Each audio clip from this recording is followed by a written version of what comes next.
For more than 70 years, one family has ruled North Korea like living gods.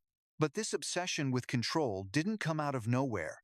It started with an ancient land torn apart by rival kings. It was shaped by brutal invaders, and it was also created almost by accident, by a single line drawn on a map. Today, North Korean families are required to collect 1 ton of human waste every year. Yes, you heard that right, human waste. And people actually fight over it. Every story has to start somewhere. But for North Korea's story, we have to go all the way back to 57 BC. Before Korea became the Korea we know today, this land was a battlefield for more than 2,000 years.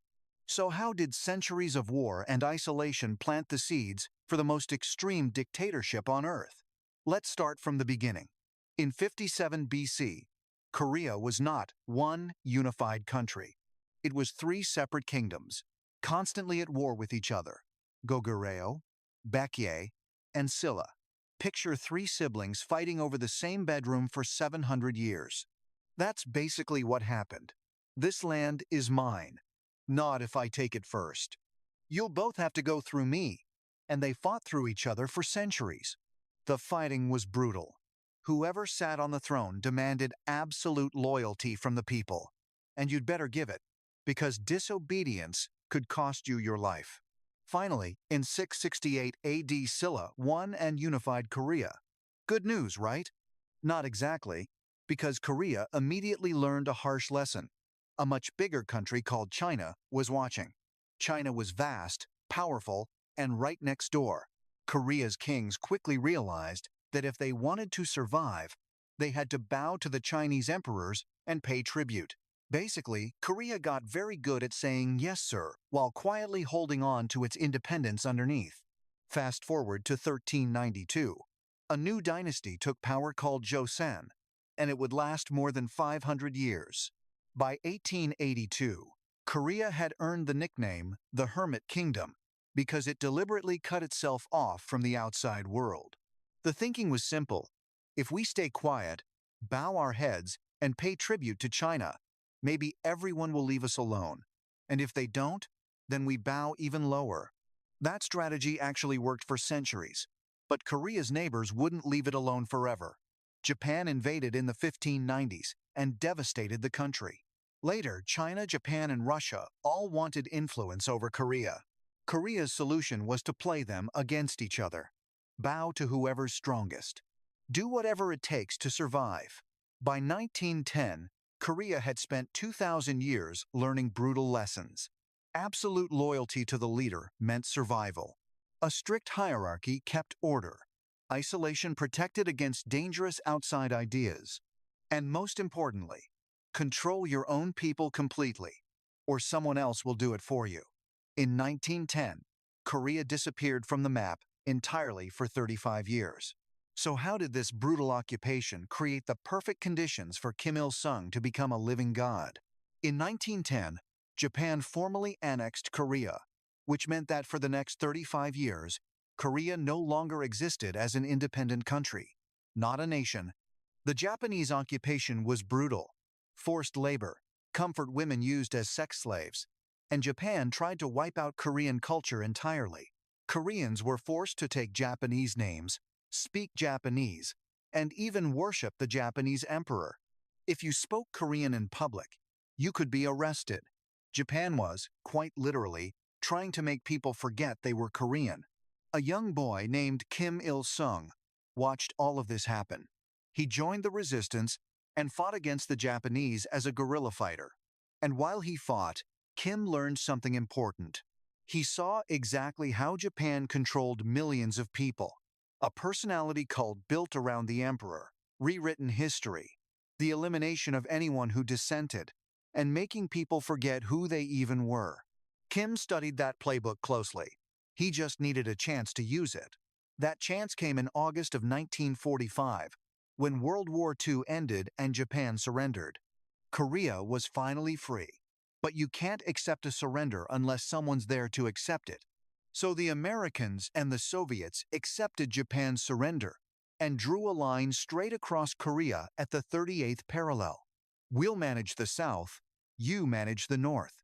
Fine, but just temporarily, right? A few months, then we'll hold elections. Yes, completely temporary. But that's not how it played out. The Soviets installed Kim Il-sung as their man in the north. The Americans backed a man named Syngman Rhee in the south. The plan was to hold free elections and reunify Korea. But both Kim and Rhee realized that in a free election, they might lose. And losing meant losing power. So the temporary line lasted 1 year, then 2 years, then 5 years. By 1950, it wasn't just two zones anymore. There were two separate countries with two separate armies, and they despised each other completely. Kim Il-sung now had his own territory, Soviet backing, and the total control playbook he'd learned from Japan. Now all he had to do was conquer the South and rule over all of Korea. How hard could that be? Early in 1950, Kim traveled to Moscow to meet with Stalin, and he had a bold plan. Stalin, let me invade the South. I'll win in 3 weeks. 3 weeks? What about the Americans? They won't fight for South Korea. They don't care. Are you sure? Oh, I'm sure. Completely sure. It sounded like it would be easy. But reality wasn't nearly as simple as he thought. On June 25, 1950, North Korea invaded South Korea. At first, Kim looked like a genius. North Korean forces pushed south with the backing of Soviet tanks. Seoul fell in just 3 days. The South Korean army was shattered. By August, United Nations and South Korean forces were pushed back into a tiny corner around Busan. One more push, and Kim would win it all. Then, everything changed. On September 15th, American General MacArthur landed troops behind enemy lines at Incheon. It was a huge gamble, but it worked. North Korean forces panicked. Within 2 weeks, Seoul was retaken. By October, United Nations forces had pushed deep into North Korean territory. Kim's easy war had turned into a disaster. North Korea was just hours away from total defeat. Then China stepped in. In late October, hundreds of thousands of Chinese troops poured across the border. They called themselves volunteers, which nobody believed for a second. Is that the Chinese army? No. Just about 300,000 volunteers. That's an army. A volunteer army. Totally different. The war ground into a brutal stalemate right at the 38th parallel. For 2 more years, both sides kept fighting over the same frozen hills. Finally, on July 27, 1953, they signed an armistice. Not a peace treaty, just a ceasefire. The toll was staggering. More than 3 million people died. Entire cities were flattened. And after all that bloodshed, the border ended up almost exactly where it had started back in 1945. Kim's 3-week war had dragged on for 3 years and accomplished nothing except making the division of Korea permanent. But somehow, after losing a war he'd started himself, Kim Il-sung wasn't overthrown. Instead, he did something almost unheard of. He turned himself into a god.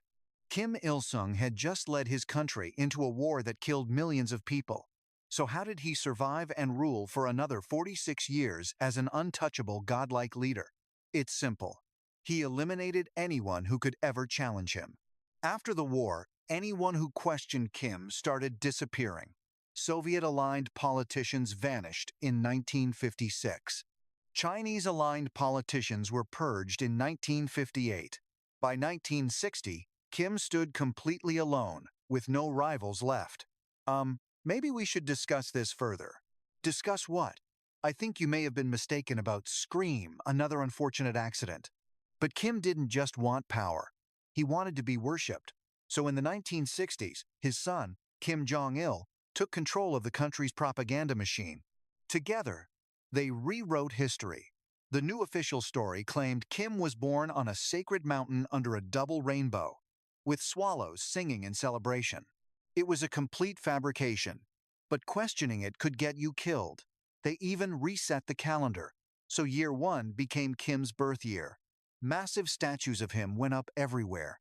Every household was required to display his portrait, and people had to bow to it each morning. If your house caught fire, You were expected to save the portrait first, even if it cost you your life. Then they did something truly extreme. They started erasing the language itself. The word "I" was removed from common use, so instead of saying, "I love my country," people could only say, "We love our country." People were taught they belonged to the Kim Il-sung race, not simply to the Korean or Asian people. North Korean vocabulary reportedly has no real word for love, freedom, human rights, or stress, because, officially, none of those things exist in their paradise. Every household was given a radio that couldn't be turned off, permanently tuned to the state propaganda channel. Children were taught that even birds and mice could be listening, meaning surveillance was supposedly everywhere. And if you committed a crime, your children, your parents, and your grandchildren could all be sent to labor camps. 3 generations punished for the mistake of just one person. In 1974, Kim Il-sung named his own son, Kim Jong-il, as his successor. This shocked communists around the world, because hereditary succession went against everything communism was supposed to stand for. But who's going to stop a god? In 1991, the Soviet Union collapsed, and all its aid was cut off. This was a disaster. Kim Il-sung died in 1994 after 46 years in power. When his son, Kim Jong-il, took over, he inherited his father's perfect system of control. But everything was about to fall apart. So how did North Korea and this new regime get even worse? When the Soviet Union stopped sending aid, the economy collapsed. There was no more food coming in, so people had to find ways to eat. North Koreans became incredibly resourceful. Some even boiled soup out of old leather boots. No electricity meant no fertilizer, which meant no food. And as if that weren't bad enough, in 1995 and 1996, floods destroyed farmland across the country. The government stayed silent while people starved. The survival stories were horrifying. People ate grasshoppers, tree bark, and rats just to stay alive. Bodies appeared in the streets every day. Some people reportedly resorted to cannibalism, even selling human flesh to survive. Meat of unclear origin was sold openly in markets. Some estimates suggest that between 2 million and 3.5 million people died. And even today, the average North Korean's life expectancy is 3 to 4 years shorter than a South Korean's, a direct result of decades of chronic hunger. Kim Jong-il's response to all of this was essentially, "We cannot let the world see our weakness." He learned one crucial lesson from the famine. If you can't feed your own people, at least make the world too afraid to invade you. So in 2006, North Korea tested its first nuclear bomb, the regime's ultimate insurance policy. In 2011, Kim Jong-il died. His son, Kim Jong-un, took power at just 27 years old, and most experts predicted he would fail. They were completely wrong. Kim Jong-un turned out to be even more ruthless than his father. He executed his own uncle, Jang Song-taek, and is widely believed to have had his half-brother, Kim Jong-nam, assassinated with a nerve agent. He accelerated the country's nuclear program, and by 2017, the world genuinely feared the possibility of nuclear war. But here's what everyday life in North Korea actually looks like today. Every family is required to collect roughly 1 ton of human waste each year to use as fertilizer. And people actually lock up their outhouses so neighbors can't steal it. There's no garbage collection, because essentially nothing goes to waste. The average monthly wage is about $2. That's rough. And here I was thinking underpaid office workers had it bad. $2 wouldn't even cover a bus fare where I live. And speaking of transportation, in North Korea, passengers sometimes have to get out and push the train themselves because there's no power to run it. The regime operates forced labor camps, where people work under brutal conditions. Women who flee across the border into China are often trapped there, unable to make it home. Right now, hundreds of thousands of North Korean women are believed to be stuck in that situation. People can be executed for astonishingly minor offenses, letting dust settle on a portrait of Kim, not crying hard enough at a leader's funeral, or watching a foreign film. Small things like that can get you killed. In 2014, the United Nations investigated what was happening inside North Korea. They concluded that these human rights violations were among the worst the world had seen since World War II. As of 2025, an estimated 26 million people are living under this regime. The most unsettling part is that right now, while you're listening to this, nothing has changed. It's still the same darkness, the same hunger, the same fear. A country that maybe never should have existed simply refuses to disappear.